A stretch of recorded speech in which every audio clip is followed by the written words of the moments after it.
सतगुरु त्वं नमामि, सतगुरु त्वं नमामि। ध्यानमूलं गुरुमूर्ति, पूजामूलं गुरुपदं, मन्त्रमूलं गुरुवाक्यं, मोक्षमूलं गुरुकृपा, मोक्षमूलं गुरुकृपा, मोक्षमूलं गुरुकृपा। ॐ गुरु जय गुरु सच्चिदानंद गुरु। ॐ गुरु जय गुरु सच्चिदानंद गुरु। सच्चिदानंद गुरु आत्मानंद सत्य गुरु। सच्चिदानंद गुरु आत्मानंद सत्य गुरु। ओम गुरु जय गुरु सच्चिदानंद गुरु।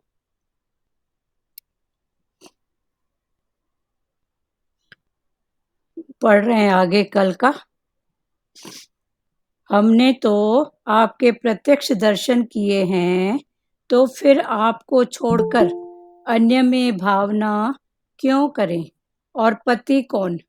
पति इति पति, मृत्यु के भय से जो रक्षा करे वही पति है। मृत्यु के जाल से मुक्त कराए वही पति है। ऐसे तो एकमात्र आप ही हैं।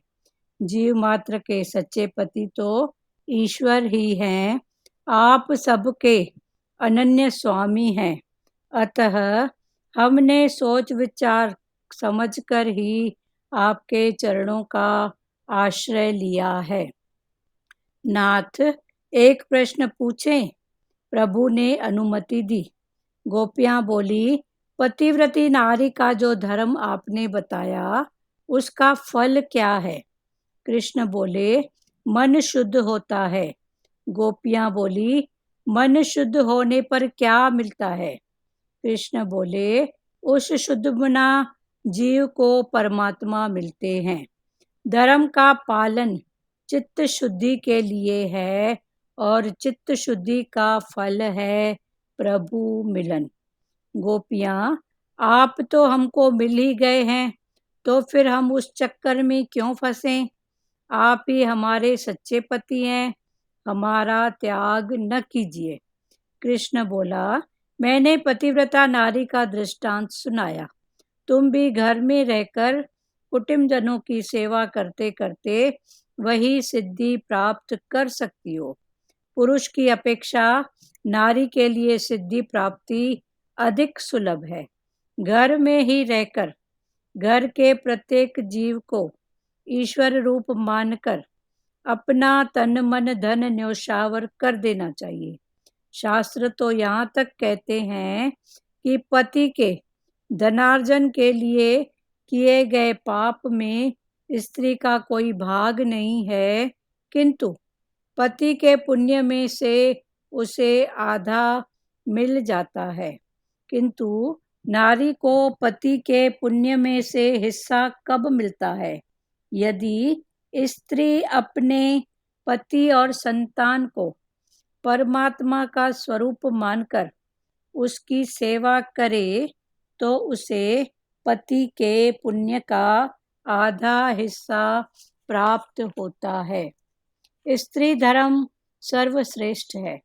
वह अपने पति और संतान की सेवा करे, संतानों को धर्म की शिक्षा दे, यही उसकी सबसे बड़ी सेवा है।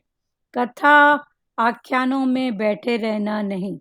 पति सेवा से चित्त शुद्धि होती है और चित्त शुद्धि से परमात्मा की प्राप्ति होती। गोपियां बोली, नाथ, ऐसा मत मान लें कि आप ही कथा कर सकते हैं। हम भी कर सकती हैं। विगत जन्मों में हमने सब कुछ किया है। कथा, आख्यान, कीर्तन, भजन सुनते सुनते हम थक हार गई, फिर भी आपकी एक झांकी तक न मिली। सो हमने ऋषियों का चोला उतार गोपियों का रूप धारण किया। आपने तो बहुत कुछ सुनाया, अब आप हमारी भी तो सुनिए। एक पतिव्रता नारी के लिए अपने पति का वियोग असह था। वह पति से हमेशा साथ रहने का ही आग्रह किया करती थी। संयोगवश पति को परदेश जाने का अवसर आया। वह भी पति के साथ जाने को तैयार हो गई। मुझे छोड़कर न जाओ नाथ, मुझे अपने संग ले चलिए। पति उसे समझाने लगा, देवी, मैं कामकाज के लिए बाहर जा रहा हूँ, वहां तुझे कैसे ले जाऊं? मेरे वियोग में जलना न पड़े, ऐसा एक उपाय है। घर में मेरा वह जो चित्र है ना, उसकी दृढ़ भाव से सेवा पूजा करती रहना और मानना कि मैं घर में ही हूँ। जब भी मेरी याद सताने लगे, उस चित्र का दर्शन पूजन करना। वह पतिव्रता नारी बड़ी तन्मयता से पति की छवि की पूजा करने लगी। 2 महीने बीत गए। एक दिन पति लौट आए। उस समय वह नारी पति के चित्र की सेवा में लीन थी। अब प्रभु, हमारा प्रश्न यह है कि पति की आवाज सुनने पर भी वह स्त्री चित्र की सेवा करती रहेगी या पति के स्वागत के लिए दौड़ती हुई द्वार पर पहुंचेगी? श्री कृष्ण बोले, अरे, ये भी कोई पूछने की बात है? वह दौड़ती हुई द्वार पर पहुंचेगी। गोपियां बोली, क्यों? श्री कृष्ण, चित्र तो कागज का एक टुकड़ा है, जबकि द्वार पर साक्षात पतिदेव पधारे हुए हैं। गोपियां बोली, नाथ, हम जीत गई। आपने बराबर न्याय किया। हमारा भी यही कहना है कि जब परमात्मा मिल गए हैं तो फिर लौकिक पति से हमें क्या लेना देना है? लौकिक पति तो उस चित्र में आलेखित पति सा ही तो है। प्रत्येक जीव के प्रति निस्वार्था के समान प्रेम करने वाले सच्चे पति जब हमको मिल गए हैं तो उस लौकिक पति को हम क्यों अपनाएं? लौकिक व्यक्ति के प्रेम में तो हमेशा कपट और स्वार्थ ही होता है। किंतु यह बात आजकल की साधारण नारी के लिए अनुसरणीय नहीं है। जब तक परमात्मा से साक्षात्कार न हो पाए, तब तक तो पति में ही परमेश्वर की भावना करनी होगी। परमात्मा के प्रत्यक्ष दर्शन होने के बाद पति में प्रेम की भावना न की जाए तो कोई विशेष बाधा नहीं है। भावना वियोग में ही करनी पड़ती है, संयोग में नहीं। गोपियां बोली, नाथ, हमने स्त्रीत्व सहित सर्वस्व त्याग किया है और आपकी शरण ली है। जो तो न तो स्त्री है और न पुरुष, ऐसे शुद्ध चेतन आत्मा का विशेष कौन सा धर्म हो सा है? उसका न तो कोई नारी धर्म होता है और न कोई पुरुष धर्म। नाथ, जो जीव स्त्री हो उसके लिए नारी धर्म का पालन करना आवश्यक है। हम तो शुद्ध चेतन आत्मा है। आत्मा का धर्म है प्रभु से मिलन। जब तक प्रभु न मिल पाए तब तक अपने अपने धर्म का पालन करना चाहिए। धर्म के पालन से मन शुद्ध होता है। धर्म पालन से पाप जल जाते हैं। पाप जल जाने पर मन शुद्ध होता है और मन शुद्ध होने पर परमात्मा से साक्षात्कार हो पाता है। आप तो प्रत्यक्ष परमात्मा हैं। आप तो हमको मिले हुए ही हैं। हमें अपना सच्चा पति प्राप्त हो गया है। अब हमारे लिए स्त्री धर्म पालन की कोई आवश्यकता नहीं है। अब हमें अंतर में आपकी भावना करनी नहीं है। जब तक आपके दर्शन नहीं हुए थे, हम अन्य में आपकी भावना करती थी। अब हम आपको छोड़कर कहाँ जाएं, क्यों जाएं? अब आपको छोड़कर जड़ धर्म का सहारा क्यों ढूंढें? धर्म तो साधन है, साध्य तो आप स्वयं हैं। हमने आज तक स्वधर्म का पालन किया, तभी तो आपसे साक्षात्कार हो पाया। हम तो आपके चरणों की दासी हैं। नाथ, अब निष्ठुर होकर हमारा त्याग ना करें, हमें अपना लीजिए। भगवान कहते हैं, यदि मुझे ही तुम अपना सच्चा पति मानती हो तो मेरा कहा तुम्हें मानना होगा। जाओ, घर जाकर पति संतान की सेवा करो। यदि लौकिक पति स्वार्थी हो, फिर भी मेरी आज्ञा है कि उसी की सेवा करो। गोपियां बोली, हजारों जन्म तक यह सब कुछ झेल कर हम थक गई हैं। आज बाद में जब आप ईश्वर मिले हैं तो हम वापस क्यों लौटें?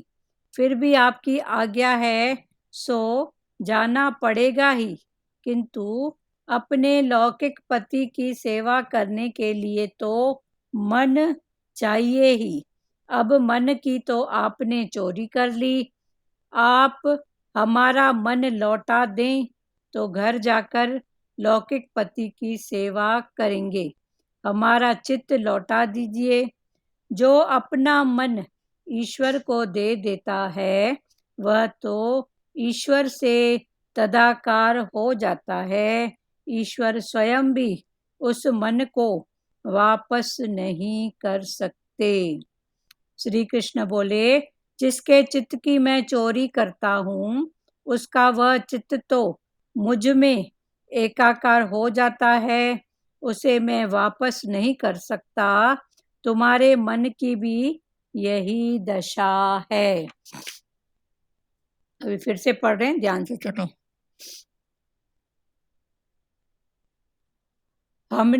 हमने आपके प्रत्यक्ष दर्शन किए हैं, सो अन्य किसी व्यक्ति में ईश्वर का आरोप करने का प्रश्न ही नहीं उठता। ये गोपियां भगवान कृष्ण को फिर सवाल जवाब करके पूछती हैं और बताती हैं कि अभी आप में हमारे को प्रत्यक्ष दर्शन मिल गए हैं, तो आप फिर बोल रहे हो संसारी पति और उसके पास जाएं, तो ये तो प्रश्न ही नहीं उठता। फिर भावना, कल्पना, आरोपण तो वियोग अवस्था में करना पड़ता है। एक है संयोग अवस्था और एक है वियोग अवस्था। संयोग माना मिलना और वियोग माना उससे दूरी या बिछुड़ना। तो भावना, कल्पना, आरोपण तो वियोग अवस्था में करना पड़ता है। तो गोपियां फिर भगवान कृष्ण से वार्तालाप करती हैं। क्या बोलती हैं? ये एक तो भावना, भगवान की भावना, दूसरी कल्पना, कल्पना में भगवान मेरे साथ है, मेरे पास है, और तीसरा है आरोपण, तो वियोग अवस्था में करना पड़ता है। ये तीनों अवस्थाएं वियोग की हैं, पर हमारा तो आपके साथ संयोग हो गया है। तो ये फिर से गोपियां भगवान को ऐसा सवाल करती हैं कि भावना, कल्पना, आरोपण तो वियोग अवस्था में करना पड़ता है, संयोग अवस्था में नहीं। अभी आप हमको मिल गए हो तो भावना, कल्पना, आरोपण हम क्यों करें? ये जो भाव हैं ये वियोग के हैं, माना दूरी के हैं। कौन सा भाव बनाओ? तो ये दूरी भी है। भावना माना दूरी की बात है कि भावना बनाते हैं, किसके लिए बनाते हैं? कोई व्यक्ति विशेष दूर बैठा है, उसका भाव मन में बनाते हैं। तो एक भावना, दूसरा कल्पना, एक थॉट, कल्पित थॉट, तीसरा है आरोपण। तो भगवान का आरोपण माना आरोपित करते हैं कि वो मुझ में है, भगवान ऐसा है, माना वो आरोपण। तो गोपियां बोलती हैं ये तीनों भाव तो वियोग अवस्था में करना पड़ता है, संयोग अवस्था में नहीं। परमात्मा के या किसी व्यक्ति के प्रत्यक्ष दर्शन का अवसर न मिलता हो तभी उससे संबंधित मूर्ति, छवि या अन्य किसी वस्तु में उसका दर्शन हम करते हैं। फिर गोपियां भगवान को कहती हैं, क्या कहती हैं कि परमात्मा के या किसी भी व्यक्ति विशेष के प्रत्यक्ष दर्शन का अगर अवसर न मिले माना साकार का दर्शन का अवसर न मिलता हो, तभी उससे संबंधित मूर्ति अगर न मिले तो फिर क्या करते हैं, उससे संबंधित मूर्ति की या उसकी छवि या उसका थॉट, अन्य किसी वस्तु में हम उसका दर्शन करते रहते हैं। ये कब की बात है? वियोग अवस्था में। पर फिर गोपियां बोलती हैं, आप तो हमको साकार में सामने खड़े हो, फिर आप बोलते हो कि संसारिक पति के पास जाओ। तो ये बात फिर गोपियां भगवान के साथ उठाती हैं। तो संबंधित मूर्ति, छवि या अन्य किसी वस्तु में दर्शन हम करते रहते हैं। ये क्या है स्थिति? वियोग अवस्था की। हमने तो आपके प्रत्यक्ष दर्शन किए हैं। फिर गोपियां भगवान को कहती हैं कि हमने तो आपके जो दर्शन किए हैं, साकार प्रत्यक्ष दर्शन किए हैं, तो फिर आपको छोड़कर अन्य में भावना क्यों करें? आप फिर बोल रहे हो कि पति के पास, जो लौकिक पति है, संसारिक पति है, उसके पास लौट के जाओ। तो ये क्यों? हमने तो आपके प्रत्यक्ष दर्शन किए हैं, तो फिर आपको छोड़कर अन्य में भावना क्यों करें? और पति कौन है हमारा? और दूसरा पति कौन है? पापी इति पति, माना मृत्यु के भय से जो रक्षा करे वही पति है। अभी संसारिक पति और एक परमात्मा पति, इन दोनों में भगवान इस भाव से अंतर समझा रहे हैं। क्या है कि हमने तो आपके प्रत्यक्ष दर्शन किए हैं, तो फिर आपको छोड़कर अन्य में भावना क्यों करें? और पति कौन? मृत्यु के भय से जो रक्षा करे, मृत्यु के भय से जो रक्षा करे वही पति है। मृत्यु के जाल से मुक्त कराए वही पति है। ऐसे तो एकमात्र आप ही हैं। मृत्यु के भय से हमारी रक्षा करे, मृत्यु के जाल में हमको फंसने न दे, मोह जाल में, माया जाल में। तो ऐसे पति तो आप ही हैं, परमात्मा। आत्मा के पति परमात्मा आप ही हैं। जीव मात्र के सच्चे पति तो ईश्वर ही हैं। आप सबके अनन्य स्वामी हैं। गोपियां फिर भगवान कृष्ण को कह रही हैं कि आप सबके अनन्य, माना अनेक रूपों में आप ही सबके स्वामी हैं। अतः हमने सोच समझकर ही आपके चरणों का आश्रय लिया है। ये हमने सोचकर समझकर आपके चरणों का, तो ये चरणों का आश्रय लेना ये साकार भक्ति की बात है। और निराकार भक्ति में चरणों का आश्रय माना वचनों का आश्रय। गुरु के चरण माना गुरु के वचन। तो अतः हमने सोच समझ कर ही आपके चरणों का आश्रय लिया है। नाथ एक प्रश्न पूछें? फिर गोपियों के सवाल, क्योंकि गोपियां भगवान के साकार भक्ति में, साकार दर्शन में खुश थी, तो उनको साकार दर्शन से भगवान दूर करके और लौकिक भाव जो हैं, लौकिक भाव से जहाँ जहाँ इस शरीर का हिसाब किताब है, भगवान उसके पूरे करने की बात करते हैं और कहते हैं कि मैं तो तेरे से दूर हूँ ही नहीं, न था, न हूँ और न रहूंगा। मैं सदा ही तेरे साथ हूँ, तेरे पास हूँ, तेरे अंदर हूँ।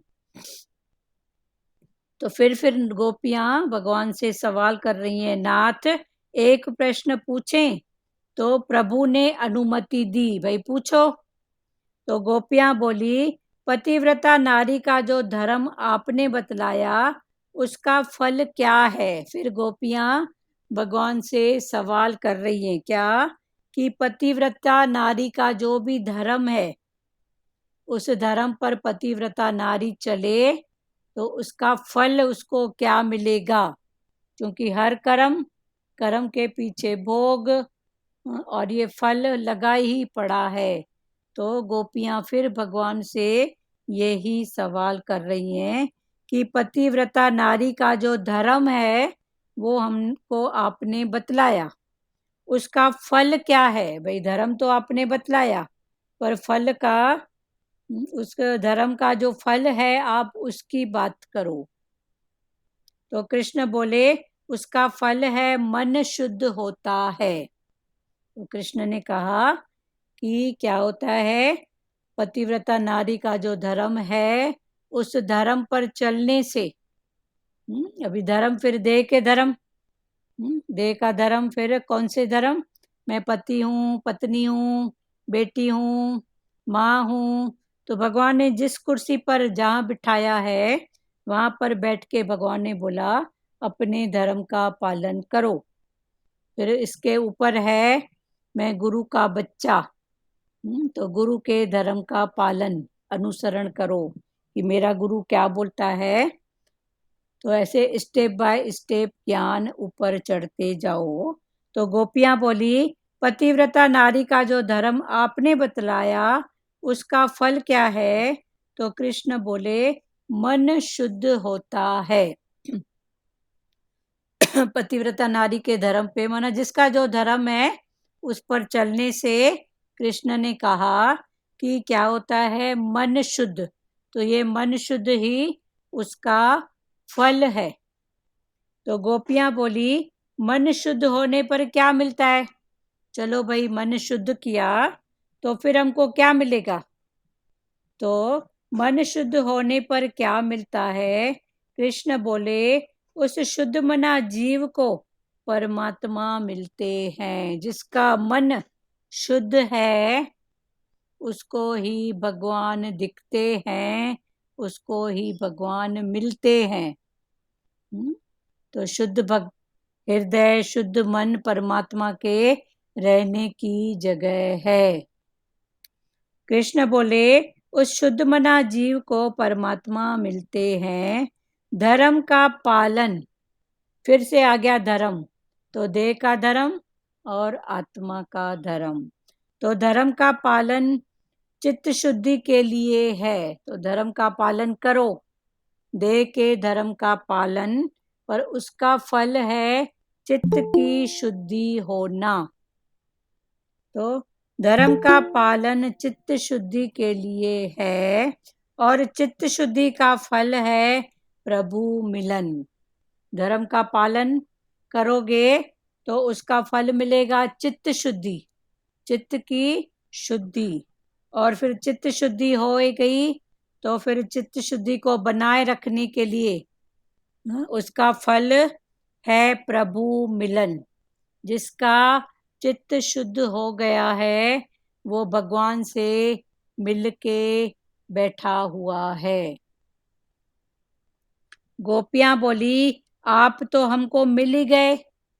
फिर गोपियां बोल रही हैं, आप तो हमको मिल गए हो, आत्मा के पति कौन? परमात्मा। तो फिर हम उस चक्कर में क्यों फंसे? फिर आप हमको बोल रहे हो जाओ अपने लौकिक पति के पास, तो हम फिर उस चक्कर में क्यों फंसे? आप ही हमारे सच्चे पति हैं, हमारा त्याग ना कीजिए। फिर गोपियां भगवान को कह रही हैं कि आप ही हमारे सच्चे पति हैं, हमारा त्याग नहीं करो। कृष्ण बोले, मैंने पतिव्रता नारी का दृष्टांत सुनाया, तुम भी घर में रहकर कुटुंबी जनों की सेवा करते करते वही सिद्धि प्राप्त कर सकती हो। तो कृष्ण ने बोला, क्या बोला? कि मैंने पतिव्रता नारी का दृष्टांत कल चला था कि वो इतना पावरफुल होती है पतिव्रता नारी, तो उसका दृष्टांत सुनाया। तो भगवान ने फिर बोला ग्वाल बालों को कि तुम भी घर में रहकर जहां भी तुम्हारे कर्म का हिसाब किताब है, शरीर का हिसाब किताब है, तो तुम भी घर में रहकर कुटुंबी जनों की सेवा करते करते वही सिद्ध प्राप्त कर सकती हो। तो भगवान ने फिर गोपियों को कहा कि तुम घर में रहते हुए खाते पीते उठते बैठते कुटुंबियों की सेवा करते करते वो ही सिद्धि प्राप्त कर सकती हो, जिस सिद्धि के लिए घर बार छोड़ के सन्यास लेके और जंगल में जाके बैठते हैं। तो वो तुमको घर बैठे प्राप्त हो सकती है। तुम भी घर में रहकर कुटुंबजनों की सेवा करते करते वही सिद्धि प्राप्त कर सकती हो। पुरुष की अपेक्षा नारी के लिए सिद्धि प्राप्ति अधिक सुलभ है। अभी भगवान फिर समझा रहे हैं। क्या समझा रहे हैं? कि पुरुष की अपेक्षा, लौकिक पुरुष की अपेक्षा नारी के लिए सिद्धि प्राप्ति अधिक सुलभ है। जेंट्स प्रकृति के दोनों की तुलना की गई है, तो स्त्री जाति, स्त्री भाव, उसको जल्दी सुलभता से सिद्धि प्राप्त होती है। जैसे सदगुरु भगवान की वाणी में आता था ना, बोलते थे जेंट्स को सत्संग देना है, क्योंकि इनका जो अंदर है जेंट्स का ईगो से भरा हुआ है। और ईगो भी कौन सा? मैं कमाता हूँ, मैं ऐसा करता हूँ, समथिंग, मैं कुछ हूँ। तो ये जेंट्स का जो मन है ये ईगो से भरा रहता है। पर अगर एक स्त्री ने अगर सच में सही रूप से ज्ञान समझा, तो फिर भगवान ने बोला कि वो घर में रह के कहाँ झुकना है, कहाँ मुड़ना है, कहाँ हाथ जोड़नी है, ये सब करते करते वो अंदर से भगवान से जुड़ती जाती है।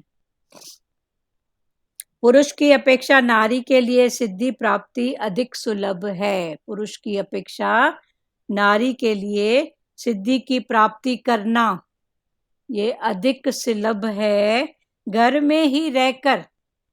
अधिक सुलभ है माना कहीं भागना नहीं है। तो भगवान ने बोला इधर ही रह के जागना है, घर में ही रहकर घर के प्रत्येक जीव को ईश्वर रूप मानकर, घर में ही रहकर और घर के प्रत्येक जीव को ईश्वर का रूप मानकर अपना तन मन धन न्योछावर कर देना चाहिए। अपना तन और मन, तीसरा धन। तो ये भगवान अपने परिवार के सदस्यों पर न्योछावर कर देना चाहिए। शास्त्र तो यहाँ तक कहते हैं कि पति के धनार्जन के लिए किए गए पाप में, शास्त्र तो इतना भी कहते हैं कि पति के द्वारा जो धन लाया जाता है, धन अर्जन किया गया है, तो शास्त्र तो यहाँ तक कहते हैं कि पति के लिए धनार्जन के लिए किए गए पाप में स्त्री का कोई भाग नहीं है। पति अगर धन को कमाने के लिए कोई पाप करे, गलत कर्म करे, तो उसके पाप में स्त्री का कोई भाग नहीं रहता, क्योंकि ये उसका कर्म और धर्म है।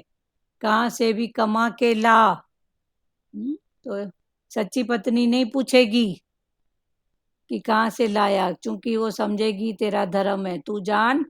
जैसे वो नारद मुनि वाला दृष्टांत है कि नारद मुनि जा रहे थे, तो वो ऋषि जो थे, जो आगे चल के वाल्मीकि ऋषि बने, उसके पहले जन्म में वो थे रत्नाकुर डाकू। तो रत्नाकर डाकू क्या करता था, उस रास्ते पर जहाँ वो रहता था, जो भी यात्री वहां से जाता था उसका सब कुछ लूट के ले लेता था तो एक दिन नारद भगवान उस रास्ते से गुजरे, तो रत्नाकर डाकू ने नारद भगवान के साथ भी वैसा ही किया, उसको लूटने का। और उसको तो नारद भगवान ने फिर रत्नाकर डाकू को समझाया और पूछा कि जिसके लिए आप इतने कर्म कर रहे हो, तो इस कर्म का जो हिसाब किताब होगा पाप और पुण्य का, तो क्या आप भोगोगे? तो शास्त्र तो यहाँ तक कहते हैं कि पति के धनार्जन के लिए किए गए पाप में स्त्री का कोई भाग नहीं है। अगर पति धन लाने के भाव में कुछ गलत कर्म करता है, तो उस गलत कर्म का फल स्त्री को नहीं मिलता। ये बात क्लियर हुई? किंतु पति के पुण्य में से उसे आधा हिस्सा मिल जाता है। पाप में तो पत्नी को कुछ भी हिस्सा नहीं मिलता है। पति अगर गलत कर्म से, गलत भाव से धन लेके आए, घर की जरूरत पूरी करें, तो भगवान ने बोला उसका आधा हिस्सा स्त्री को नहीं मिलता है, क्योंकि वो उसका धर्म है लाना, कहीं से भी ला। तब नारद मुनि ने जैसे रत्नाकर डाकू को बोला ना कि जिसके लिए तू इतना कर रहा है वो क्या तेरे को साथ देंगे? तो उसने बोला हाँ बिल्कुल देंगे। तब नारद मुनि ने कहा कि जाके अपने घर वालों से पूछ के आओ। तो उस डाकू ने भगवान नारद को उस पेड़ से बांध दिया और अपने घरे में जाके पूछा पत्नी से, माता से, बहन से कि मैं तुम्हारे लिए इतने इतने ऐसे ऐसे कर्म करता हूँ तुम्हारे भरण पोषण के लिए, तो तुम उस कर्म का जो मेरे को फल मिलेगा उसमें तुम भी कुछ भागीदार बनोगे? उस कर्म के फल में कुछ भागीदार तुम बनोगे? तो फिर वहां से कौन सा जवाब मिला? नो का, कि नहीं, वो तो तेरा कर्म है, तेरा भोग है, तू कैसे भी लेके आ। शास्त्र तो यहाँ तक कहते हैं कि पति के धनार्जन के लिए किए गए पाप में स्त्री का कोई भाग नहीं है। पति के धनार्जन में किए गए कोई भी कर्म में स्त्री का कोई भाग नहीं है, किंतु पति के पुण्य में से उसे आधा मिल जाता है। किंतु पति अगर खुद पुण्य करे बढ़ के, तो उस पुण्य का आधा फल पत्नी को मिल जाता है। किंतु नारी को पति के पुण्य में से हिस्सा कब मिलता है? फिर सवाल आता है कि उसको अपने पति के पुण्य में से हिस्सा कब मिलता है? तो यदि स्त्री अपने पति और संतानों को परमात्मा का ही स्वरूप मानकर उसकी सेवा करे, तो उसे पति के पुण्य का आधा हिस्सा प्राप्त होता है। क्लियर हुआ? माना पति गलत कुछ करे तो उसका आधा हिस्सा पत्नी को नहीं मिलता है, और अगर पति कुछ अच्छा करे, कोई सत्कर्म, कोई भाव से भाव ऐसा, तो उसका आधा हिस्सा उसकी पत्नी को मिलता है। क्लियर हुआ?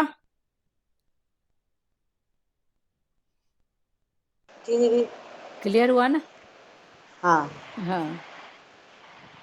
शास्त्र तो यहाँ तक कहते हैं कि पति के धनार्जन के लिए किए गए पाप में स्त्री का कोई भाग नहीं है, किंतु पति के पुण्य में से उसे आधा मिल जाता है। किंतु पति ने जो भी पुण्य किया है उसका आधा हिस्सा पत्नी को मिल जाता है। किंतु नारी को पति के पुण्य में से हमेशा हिस्सा कब मिलता है? परंतु नारी को पति के पुण्य में से हिस्सा कब मिलता है? यदि स्त्री अपने पति और संतानों की, अभी भगवान समझा रहे हैं कि यदि स्त्री अपने पति और अपने संतानों को परमात्मा का स्वरूप मानकर, ये भी भगवान का ही स्वरूप है, ऐसा मानकर उनकी सेवा करे तो उसे पति के पुण्य का आधा हिस्सा प्राप्त होता है। बगीचे से भगवान के भाव में फूल तोड़ के लाएं, कुछ अच्छा करें तो उसका आधा हिस्सा पत्नी को मिलता है। माना पति के सत्कर्म का आधा हिस्सा पत्नी को मिलता है, पर जे पति देव बद कर्म करते हैं तो उसका आधा हिस्सा पत्नी को नहीं मिलता। वो उसका कर्म, उसका भोग, माना जिसने किया वो ही भरेगा। तो जब जाके उसका विवेक खुला और उसने नारद मुनि को प्रणाम करके और उसको ही अपना गुरु बनाया, फिर उसको गुरु बनाया तो उसने भगवान विष्णु का, कृष्ण के पहले राम, राम के पहले विष्णु, तो विष्णु का जो भाव है, फिर गोपियां नाथ ऐसा मत मान लें कि आप ही कथा कर सकते हैं, हम भी कर सकती हैं। तो फिर भगवान वही समझा रहे हैं कि संतानों को धर्म की शिक्षा दें। तो स्त्री धर्म का सर्वश्रेष्ठ यही है, स्त्री का सर्वश्रेष्ठ धर्म यही है, वह अपने पति और संतानों की सेवा करे, पति की और संतान की, पति के परिवार की सेवा करे, संतानों को धर्म की शिक्षा दे, अपनी संतान को धर्म की शिक्षा दे, यही उसकी सबसे बड़ी सेवा है। कथा आख्यानों में बैठे रहना नहीं, तो यही पत्नी की सेवा है। इधर उधर भटकना, वहाँ कथा सुने वहाँ बैठना, तो भगवान ने बोला उसमें नहीं। पति सेवा से चित्त शुद्धि होती है और चित्त शुद्धि से परमात्मा की प्राप्ति होती है। अभी फिर भगवान ने उसके आगे का भाव बताया कि पति की सेवा करेगी तो उसका फल, परिवार के सदस्यों को भी ठाकुर भाव से सेवा करेगी तो उसका भी फल मिलेगा। भगवान की देखो प्रकृति में न्याय है, जो बना है, एक बार भगवान की कलम चल गई सो चल गई। तो भगवान ने ऐसा नियम बनाया है। तो वह अपने पति और संतानों की सेवा करे, संतानों को धर्म की शिक्षा दे, यही उसके सबसे बड़ी सेवा है। कथा आख्यानों में बैठे रहना नहीं, कथा में आख्यानों में इधर उधर भटकना, उसमें नहीं। पति सेवा से चित्त शुद्धि होती है और चित्त शुद्धि से परमात्मा की प्राप्ति होती है। पति की सेवा करने से चित्त की शुद्धि, और जब चित्त की शुद्धि होगी तो परमात्मा की प्राप्ति होगी। क्लियर है वाणी? कोई बात करो तो वाणी को फिर चेंज, थोड़ा आधार मिले। क्लियर है दीदी? क्लियर है ना? हाँ दीदी। क्लियर हुआ ना कि पत्नी को पति का हाँ गलत कर्म अगर पति करे जी तो जी पत्नी को उसका आधा हक नहीं मिलता है, जी। क्योंकि वो उसका कर्म है, तू कहीं से भी लेके आ।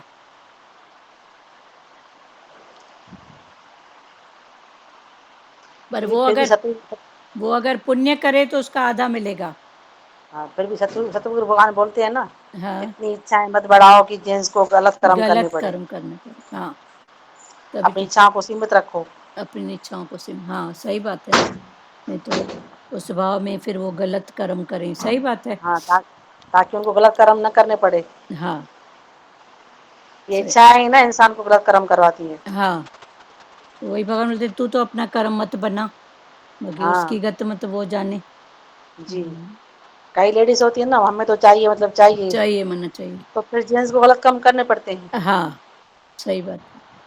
संतानों को धर्म की शिक्षा दे, वह अपने पति और संतानों की सेवा करे, संतानों को धर्म की शिक्षा दे। एक बार सतगुरु भगवान की वाणी में भी आया था कि वो जो 7 फेरे लगते हैं ना, जब शादी होती है, विवाह होता है ना, तो 7 फेरे, हाँ तो 7 फेरों का मतलब पता है? उसमें 4 लगते हैं लड़की के और जी 3 हैं लड़के के, लड़के के। वर के। तो 4 और 3 हो गए 7। तो 7 का इंटेंशन क्या है पता है? जी बताइए बताइए। हाँ, तो भगवान ने बोला कि एक फेरा मना आज अभी से वो किसके लिए हो गई? पति के लिए। पति के लिए। मतलब पति का जो शरीर का सुख जो भी बोलो, पहले फेरा पति के लिए, दूसरा फेरा उसके परिवार के लिए, और तीसरा फेरा उसके बच्चों के लिए, और अच्छा चौथा फेरा मतलब जो भी है उसमें सब परिवार धर्म सब। तो ये 4 फेरे पत्नी के हैं।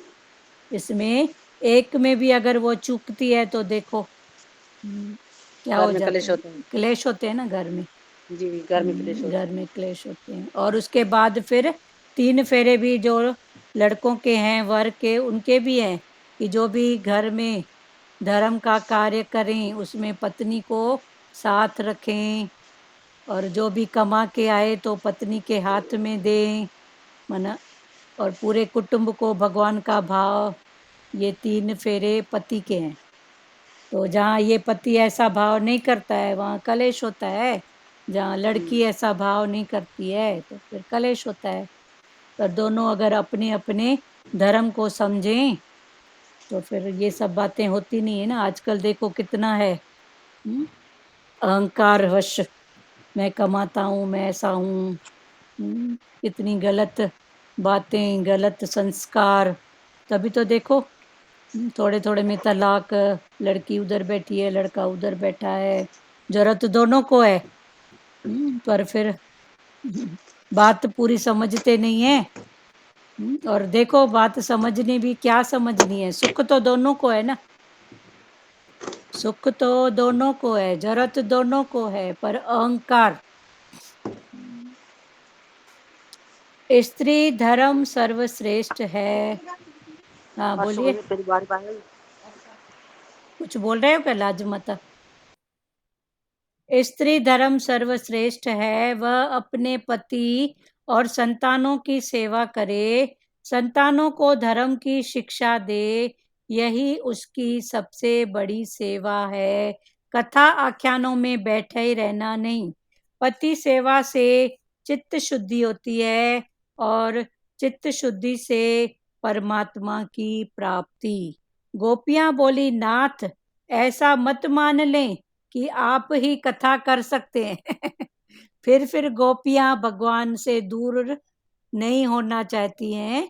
तो फिर गोपियां भगवान को बोल रही हैं कि नाथ आप ऐसा नहीं मानो कि आपको ही कथा कहनी आती है, आपको ही उपदेश देना आता है, हम भी कर सकते हैं।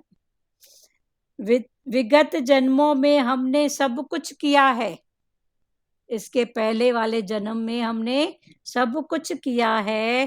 कथा आख्यान कीर्तन भजन सुनते सुनते हम थक हार गई, फिर भी आपकी एक झांकी तक ना मिली। हमने इसके पहले जन्म में सब कुछ किया है। क्या क्या किया है?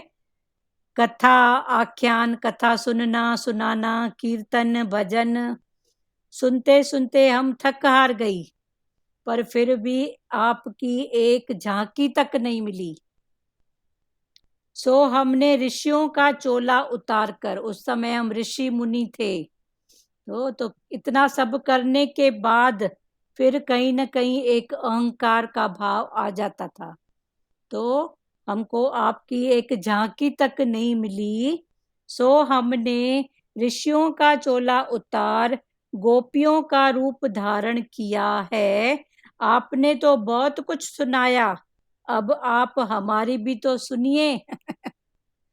फिर से गोपियां भगवान को कह रही हैं कि आपने बहुत उपदेश दिया, आप बार बार बोल रहे हो लौकिक पति के पास जाओ, घर संसार में जाओ। तो अब हमारी भी तो सुनो। एक पतिव्रता नारी के लिए अपने पति का वियोग असह था, वह पति से हमेशा साथ रहने का ही आग्रह किया करती थी। एक पतिव्रता नारी थी, उसके लिए अपने पति का वियोग असह था, मना सह नहीं सकती थी, तो हमेशा वो ऐसा ही आग्रह करती थी कि आपके साथ ही रहूंगी। संयोगवश पति को परदेश जाने का अवसर आया। वह भी पति के साथ जाने को तैयार हो गई कि आप जा रहे हो तो मैं आपके बिना अकेली नहीं रह पाऊंगी। तो वह भी पति के साथ जाने को तैयार हो गई। मुझे छोड़कर न जाओ नाथ, मुझे अपने संग ले चलिए। पति उसे समझाने लगा, देवी मैं कामकाज के लिए बाहर जा रहा हूँ, वहां तुझे कैसे ले जाऊं। पति ने फिर पत्नी को समझाया कि मैं कामकाज के लिए जा रहा हूं तो तेरे को वहां कैसे ले जाऊं। मेरे वियोग में जलना न पड़े ऐसा एक उपाय है। तेरे को मेरे वियोग में कोई जलन न लगे तो ऐसा मैं एक उपाय बताता हूँ।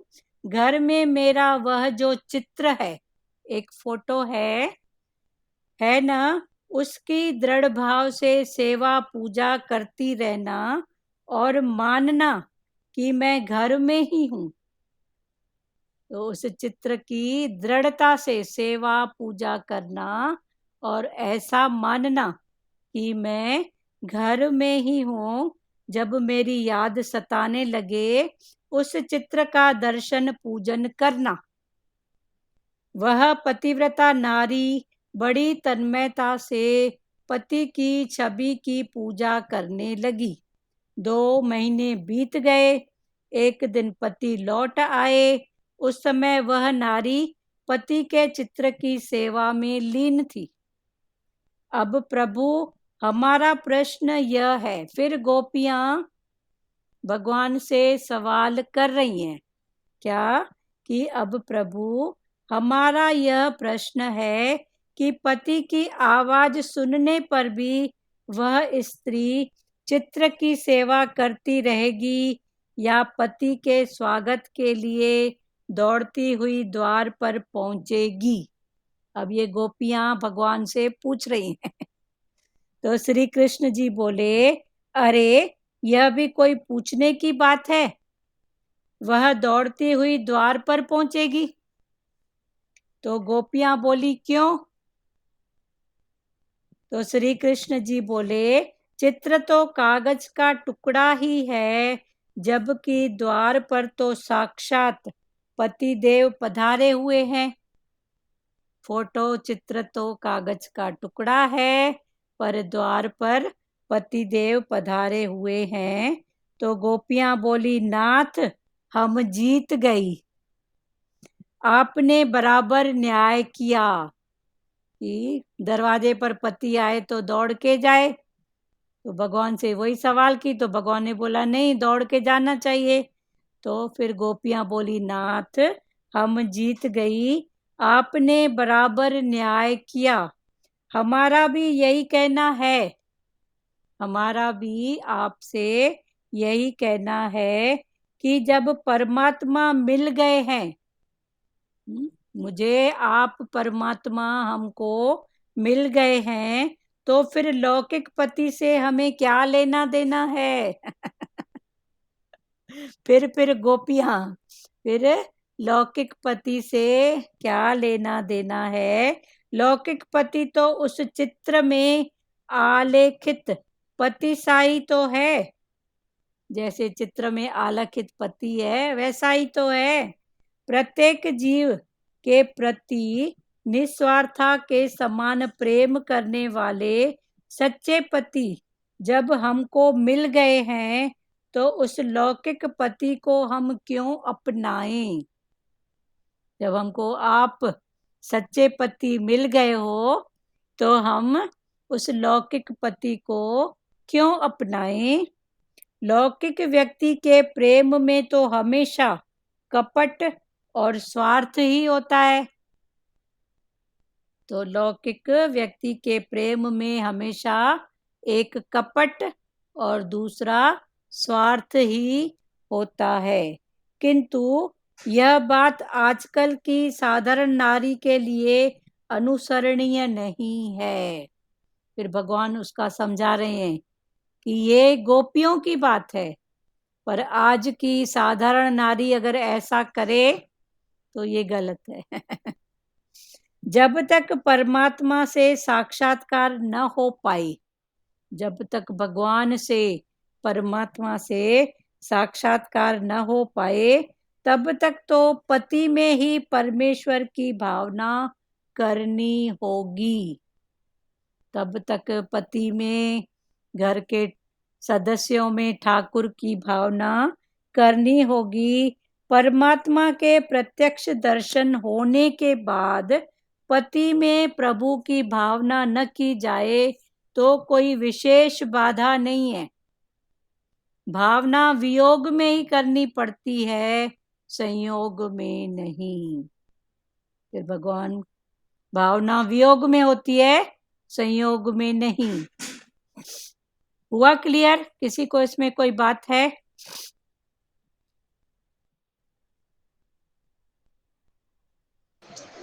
दीदी भावना क्या बोला, वियोग में होती है? भावना वियोग में करते हैं ना। भगवान अच्छा, दूर है वियोग। तो हम भाव बनाते हैं ना। हाँ। हाँ, पर ये गोपियां तो दीदी। भगवान के सामने है, हम्म। तो आपका साकार रूप में हम आपके साथ में खड़े हैं, तो हम भावना ऐसी भी क्यों बनाए? तो आप फिर से वो बात पकड़ा रहे हो हमको। तो वियोग में होती है हाँ, भावना। भावना वियोग में होती है। अच्छा। भाव नहीं बनाते हैं तो नहीं। हाँ, नहीं, जैसे हम भाव बनाते हैं ना, तो भाव कब बनता है? जब हम कुछ वियोग वाला भाव होता है ना, कि भगवान को पाना है या भगवान तू ही है। पर जब मिल गया तो फिर भाव भी कौन बनाए? वो तो वही बन गया ना, रूप उसी का ही है ना। हुआ ठीक है, क्लियर? याद समझ। भी वियोग में आती है समझा ना। ना? हाँ। लाज माता बोलो। दीदी याद भी तो वियोग में ही आती है। हाँ, याद भी वियोग में। हर वक्त वो याद ही याद है, साथ ही साथ है, तो वो याद नहीं। हाँ, फिर वो तो उसका रूप हो जाते हैं ना, करते करते हाँ, उसका। याद भी वियोग में ही आती है। हाँ, संयोग और वियोग। जैसे, हाँ, जैसे बोलते हैं दुख में ही राम हाँ, याद आते हैं, याद है तो आबाद है। भूले तो बर्बाद है। हाँ, हाँ, भूले तो बर्बाद है। तो याद मतलब है। याद है तो आबाद है। याद है मतलब है ना, वो सदा ही है। है। नहीं हाँ, है। तो वो आबाद है। हाँ, लाज जी आप क्या बोल रहे हैं? लाज माता क्या बोल रहे हो आप? हाँ, जैसे बोलते हैं दुख में ही राम याद आते हैं, हाँ, सुखों में तो इंसान भूल जाता है ना। भूल जाते हैं। सही बात है, सदा ही वो फिर है ही है ना। सदा ही है पर ही ये है। भी स्थितियां है ना, करते करते वो हाँ, हाँ, स्थिति बनेगी। वो सदा ही है ही है मेरे हाँ, साथ। हाँ, भावना वियोग में ही करनी पड़ती है, संयोग में नहीं। गोपियां बोली, नाथ हमने स्त्रीत्व सहित सर्वस्त्र का त्याग किया है और आपकी शरण ली है। हमने अपने स्त्रीत्व सहित सर्वस्त्र का त्याग किया है और आपकी शरण ली है। जो न तो स्त्री है और न पुरुष, ऐसे शुद्ध चेतन आत्मा का विशेष कौन सा धर्म हो सकता है? तो अभी गोपियां मेन मुद्दे की बात पर आती हैं। कौन सी? ब्रह्म ज्ञान का मुद्दा, जो हाईएस्ट ज्ञान, कि अभी हम कौन है? आत्मा। तो जो न स्त्री है और न पुरुष, ऐसे शुद्ध चेतन आत्मा का विशेष कौन सा धर्म हो सकता है? उनका न तो कोई नारी धर्म होता है और न कोई पुरुष धर्म। क्लियर हुआ? अब ये कर्म, भक्ति और ज्ञान, तीनों स्थितियां भगवान ने इन भावों में समझाई। किसी को खुलना है, कुछ बात करना है? माना ये फिर हाईएस्ट स्थिति है कि आप हमसे मिले हुए हैं तो बस ना। तो हमने अपने दीदी आपने बताया ना, भाई जिसका चित्त शुद्ध है तो उसका पर प्राणपति तो भगवान ही है। भगवान। हाँ, जिसका चित्त शुद्ध है, हाँ, चित्त चित्त में शुद्धि। शुद्धता है, हाँ, चित्त शुद्धि का उसका फल परमात्मा से मिलन। सच्चा पति तो परमात्मा है। हाँ, तो हर बात का हम्म, फल है ना, तो चित्त शुद्धि का जो फल हम्म। है वो परमात्मा से मिलन। तो जब चित्त शुद्ध हो और गया, सब आपसे मिलना हो गया, आप और हम एक हो गए। एक हो गए। और बोला ना आधा फल मिलता है पति का आधा फल मिलता है पत्नी को, सत्कर्म करता है तो। हाँ, सत्कर्म, और उसके बद्कर्म में पत्नी को नहीं मिलता है। पर बशर्त जो अभी राजमाता के मुख से निकला, जो सतगुरु भगवान भी बोलते थे कि पत्नी अपने पति को ज्यादा खींचे नहीं, उसकी आवश्यकताएं, इच्छाएं ऐसी न हो कि पति को गलत कर्म करना पड़े। हुआ क्लियर? नाथ, जो जीव स्त्री हो उसके लिए नारी धर्म का पालन करना आवश्यक है। हम तो शुद्ध चेतन आत्मा हैं। अभी गोपियां हाईएस्ट ज्ञान में पहुंच गई। तो ये सवाल जवाब करते करते, गुरु माता आप बंद करिए अपना।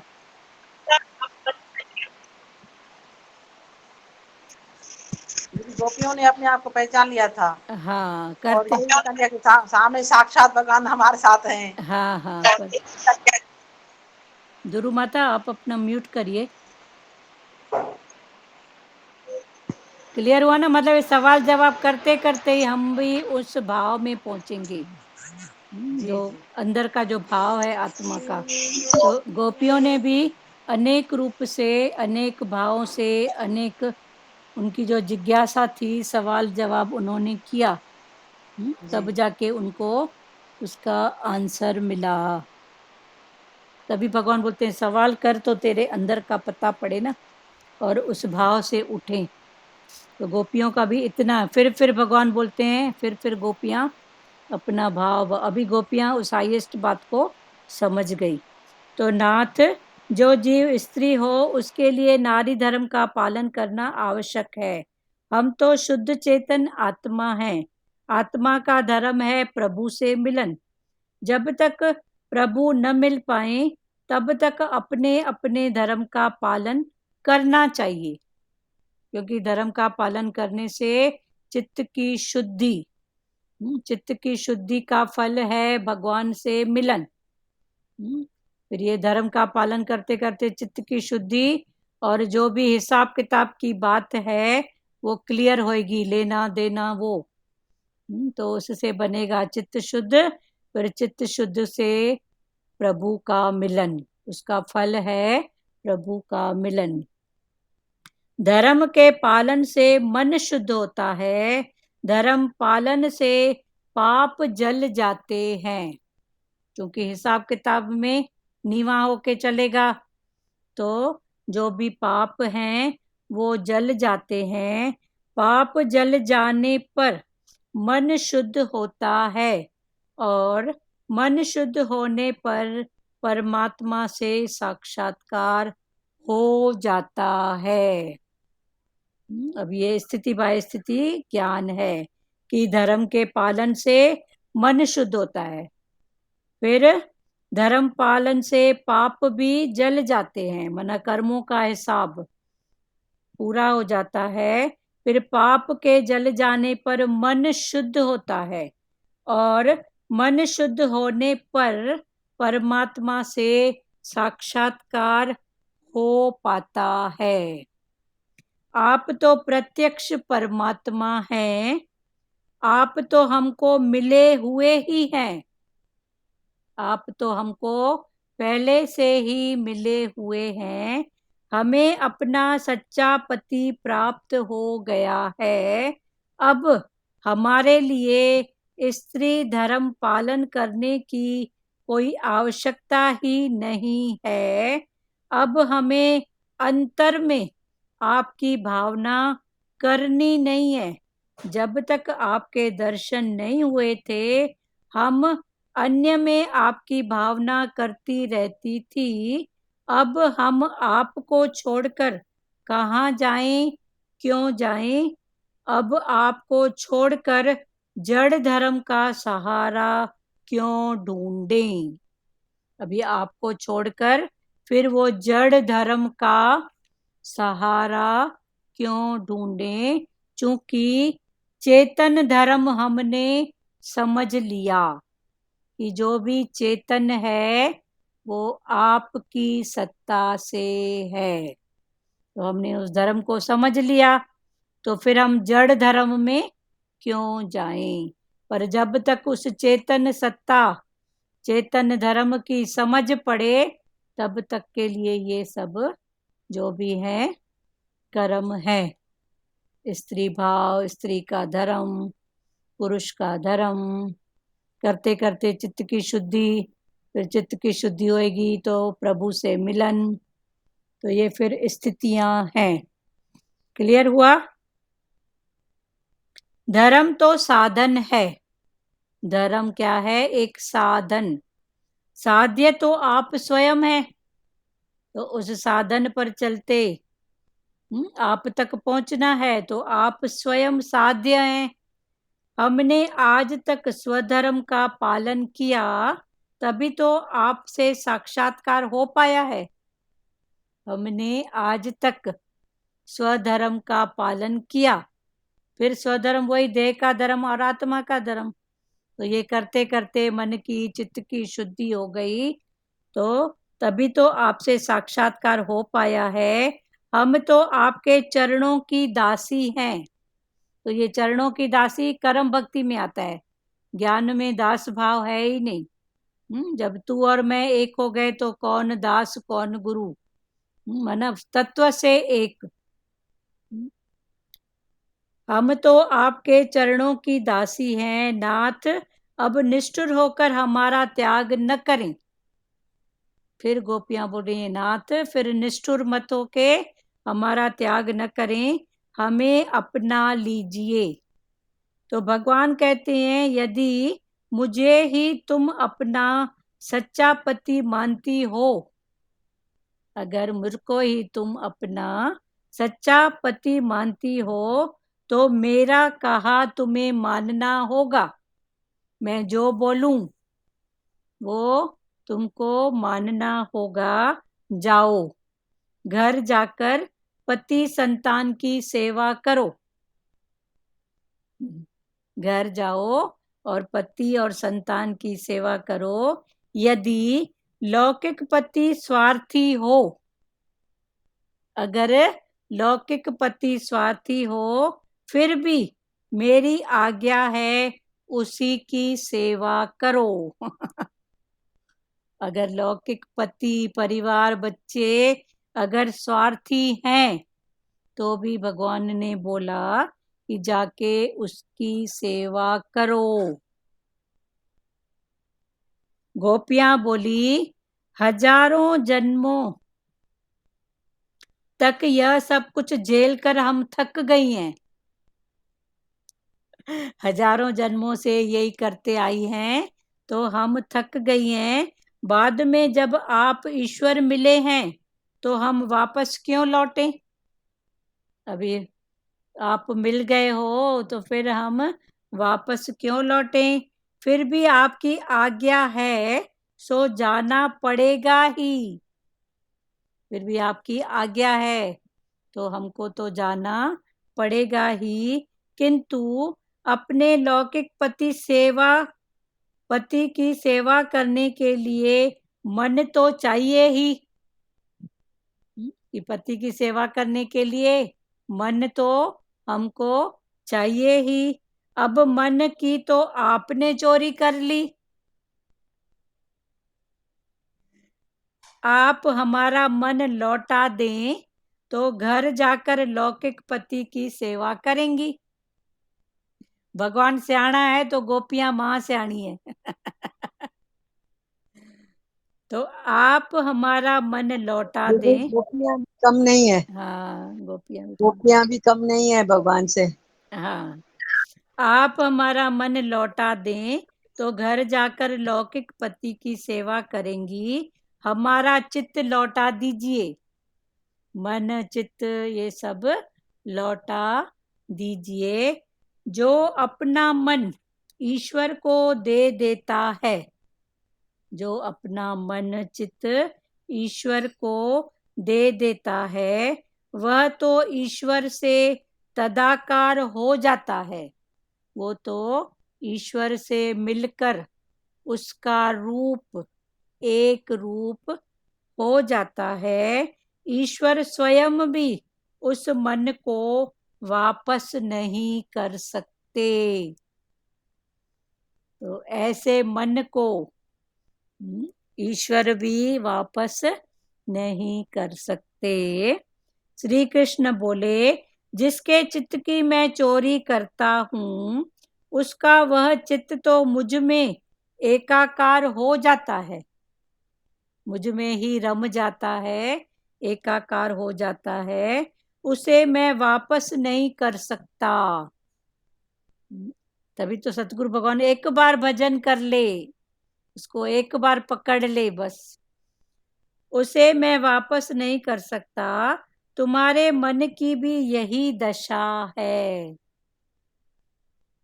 वो मेरे साथ एक हो गया है तो मैं उसको अभी वापस नहीं कर सकता। दूध में मिली हुई मिश्री कभी अलग हो सकती है क्या? एक बार दूध में शक्कर और मिश्री मिल गई तो वो अलग हो सकती है क्या? किसी प्रकार उसे अलग नहीं किया जा सकता। श्री कृष्ण बोले, तुम्हारा मन मुझसे कब और कैसे मिल गया वह मैं नहीं जानता हूँ, सो कैसे लौटाऊं।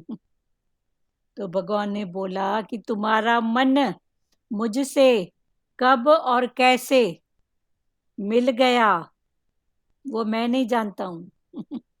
वही है ना, बस भगवान बोलते हैं तेरा इस दर पे आना ही बहुत है बस।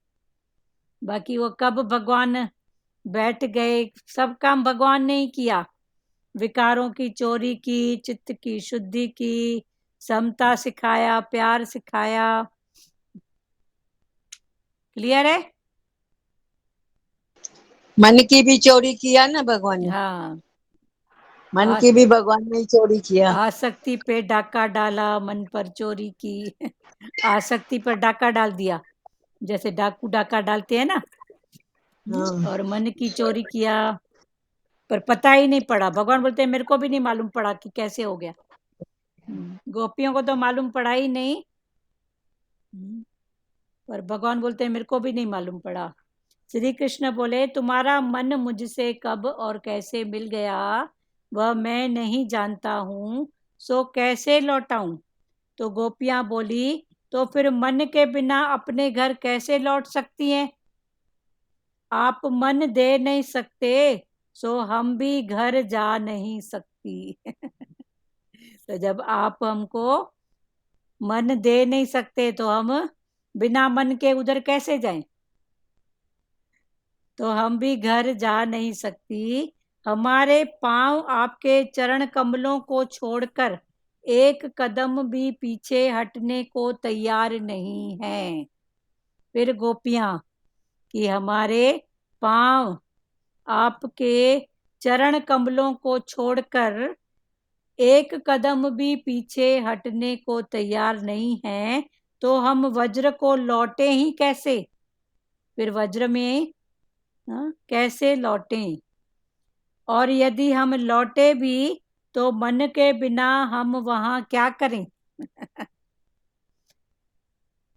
तो मन के बिना हम वहां क्या करें? तो प्रभु बोले, मैं योग शक्ति से तुम सबको उठाकर वहां पहुंचा दूं तो ऐसी योग शक्ति से तुमको मैं वहां पहुंचा दूं तो गोपियां बोली, हमारे शरीर को घर पहुंचा देंगे किंतु मन तो साथ आएगा नहीं, हम वहां क्या करेंगी? फिर गोपियों का भाव। अभी टाइम हो रहा है, कल फिर इसको और अच्छे से खोलेंगे। पर ज्ञान स्थिति बाय स्थिति, कर्म का भाव, भक्ति का भाव, ज्ञान का भाव, अभी एक हो गई हैं गोपियां और भगवान। पर फिर गोपियों के अनेक सवाल। खुलो प्यारो। दीदी आपने बताया ना भाई, लौकिक जो पति है उनको तो क्या है, वो तो स्वार्थ है, उनको कपट है उनका, तो सच्चा पति तो भगवान है ना। हाँ, पर भगवान ने फिर भी कहा, लौकिक भगवान ने गोपियों को तभी कहा भी कि अगर वो कपटी है, स्वार्थी है, कोई बात नहीं, तुम अपनी वो भी सेवा करते चलो, क्योंकि तुम तेरे को अपने धर्म का पालन कर। हाँ अपना धर्म का पालन, क्योंकि हमको अपना खाता क्लोज करना है। हाँ, भले कपटी है, स्वार्थी है, तो भी हाँ तो भी अपने, तू मेरे भाव में चलती चल, करती चल। अपने भाव में, हाँ भगवान के भाव में हाँ, जाके क्योंकि सेवा करो। हाँ मन फिर राग द्वेष दिखाएगा ना, कपटी है, स्वार्थी है। तो हाँ, भगवान ने बोला वो जो भी है वो उसकी गत मत वो जाने। वो जानिए। हाँ तू अपना कर्म कर बस। हम्म, हाँ और प्यारो खोलो वचन। भजन बताएं क्या दीदी? प्यारे एक एक वचन, आज वाणी थोड़ी ऊंची चली है। एक एक भाव बोलो प्यारो, फिर बोलना भले भजन। सब एक एक वचन जल्दी जल्दी बोलो। हाँ बोलो। हाँ दीदी। हाँ सुजाता जी बोलिए। हाँ, वो धर्म का पालन बहुत अच्छा लगा। मतलब धर्म का पालन करते करते मन को शांति मिलती है, हाँ मन को एक समाधान, एक सेटिस्फेक्शन जो बोलते हैं ना, वो हाँ मिल जाता है। मिल जाता है। और आगे उसकी भी सीढ़ी ऐसी है कि वो करते करते भी वो एक साधन है। हाँ वो एक साधन, मतलब उसको भी अटको मत। उसमें भी अटको मत, बस करते चलो, हाँ, आगे बढ़ते चलो। करते चलो। हाँ, हाँ ये बहुत अच्छा अच्छा। लगा बहुत। हाँ हम्म, बस कुल मिला के चलते चलो आगे, चलते चलो, चलते अटको चलो। मत। हाँ, और बोले ना लौकिक, मतलब वही है ना कि लौकिक भी, पति लौकिक भी होगा तो हाँ भी अब हमारा फर्ज निभाते रहे। हाँ तुम अपने उसमें चलते चलो। चलते, हाँ। हम्म, ये बात बहुत अच्छी लगी हाँ और क्योंकि सीख मिल हमको गई है, अपना अच्छा। खाता क्लोज करना है ना। हाँ, हम, हम्म, हाँ, राइट। चलो। वही अच्छा लगा। हरिओम। हरिओम हरिओम। और प्यारो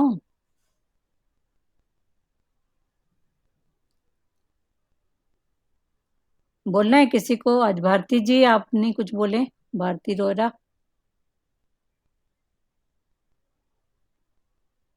ठीक है बोलो माता, भजन बोलो।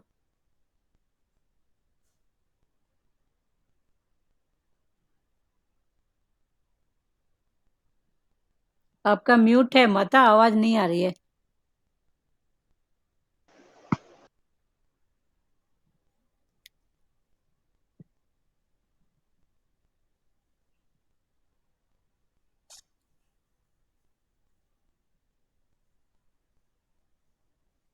आपका आवाज नहीं आ रहा है दुरु माता, आपका आवाज नहीं आ रहा है। हाँ, अभी चालू हुआ। हाँ अभी बोलो। हाँ भगवान मेरा जीवन संसार के लिए हो, ये जिंदगी हो लेकिन उपकार के लिए हो। भगवान मेरा जीवन संसार के लिए हो, हम में विवेक जागे, हम धर्म को न भूले, हम में विवेक जागे, हम धर्म को न भूले, चाहे हमारी नैया मझधार के लिए हो, चाहे हमारी नैया मझधार के लिए हो। भगवान मेरा जीवन संसार के लिए हो, ये जिंदगी हो लेकिन उपकार के लिए।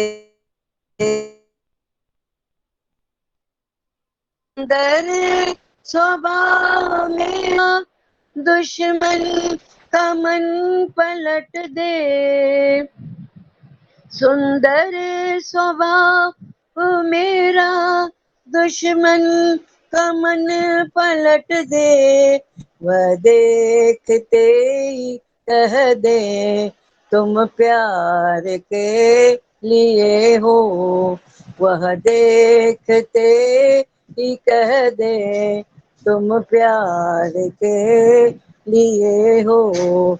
भगवान मेरा जीवन संसार के लिए हो। वाणी शरीर मन से संसार का भला हो। वाणी शरीर मन से संसार का भला हो। चाहे हमारा यह तन बलिदान के लिए हो, चाहे हमारा यह तन बलिदान के लिए हो। भगवान मेरा जीवन संसार के लिए हो। यह जिंदगी हो लेकिन उपकार के लिए हो। भगवान मेरा जीवन संसार के लिए हो। बहुत हरिओम सुंदर, दीदी। बहुत अच्छा। हरिओम। श्री कृष्ण गोविंद करें। श्री हाँ कृष्ण गोविंद हरे मुरारी, हे नाथ नारायण वासुदेवा। श्री कृष्ण गोविंद हरे मुरारी, हे नाथ नारायण वासुदेवा। हरे राम राम राम हरे हरे, हरे कृष्णा कृष्णा कृष्णा हरे हरे, हरे राम राम राम हरे हरे, हरे कृष्णा कृष्णा कृष्णा कृष्णा हरे हरे। मात पिता गुरु सखा हमारे, हे लक्ष्मी नारायण वासुदेवा। मात पिता गुरु सखा हमारे, हे लक्ष्मी नारायण वासुदेवा। हरे राम राम राम हरे हरे, हरे कृष्णा कृष्णा कृष्णा हरे हरे। हरि ओम। ओम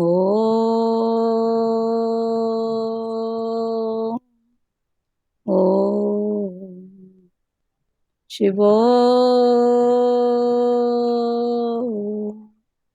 हरिओम। सबको हरिओम। सब हरिओम दीदी, संतों की आशीष है। हाँ, थोड़ा अच्छा लग रहा है दीदी। चलो बहुत अच्छी बात है। ध्यान रखो खान पान का। हाँ, हम्म, नहीं परहेज में हूँ। हाँ हाँ ठीक। हाँ परहेज में हूँ दीदी। चलो बहुत अच्छी बात। आपने कल बोला ना बात नहीं करना है, इसलिए मैं नहीं बात कर रही थी। हाँ चलो अभी भी नहीं, ठीक है मौन। ठीक है, सब सच्ची मन। संतों चलो बहुत अच्छी बात है। हरिओम, सबको हरिओम।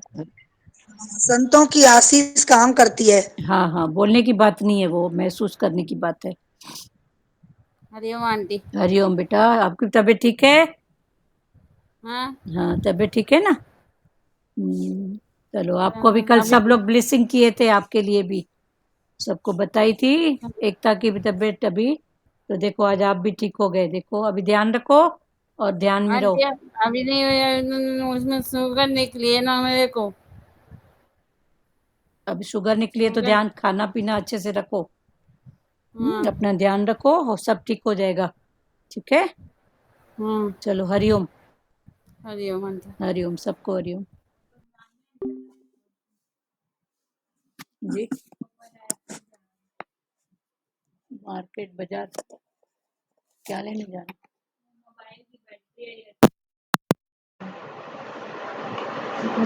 अब ऐसे तो ज्ञान नहीं है कुछ।